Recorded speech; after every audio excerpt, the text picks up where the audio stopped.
তৃণমূলের একটা মাতাল কাউন্সিলর,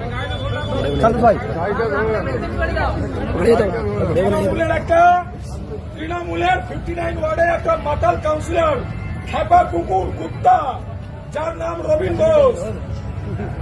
রবীন বোস বলেছিল নাকি এই দোকানটা ভোটের পরে বলেছিল সাজিয়ে যাব।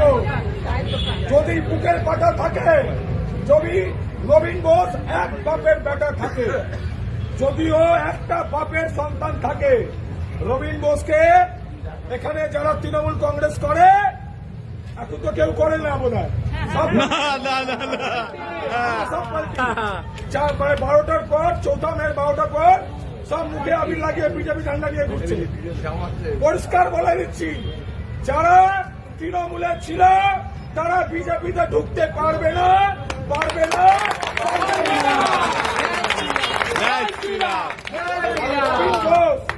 রবীন বোস একজন আমাদের কার্যকর্তা, ভারতীয় জনতা পার্টির একজন গরিব মানুষ, তার ছোট্ট চা দোকান।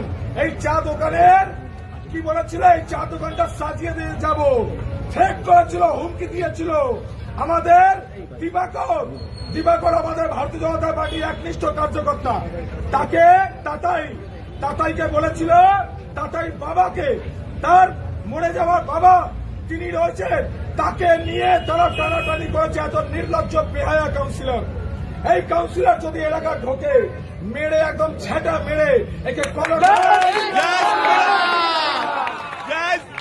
আর যদি এক বাপের সন্তান থাকে, যদি এক বাপের বেটা থাকে, রবীন বোস, তোর গুন্ডামি আমি দেখতে চাই। তুই কত তোর বুকে পাটা, তুই এই দোকানটাকে ছুঁয়ে দেখা। এই দোকানটাকে তুই ছুঁয়েছিস, তোকে তোর বাড়ি সমেত ঘুরিয়ে ফেলবো। জয় শ্রীরাম।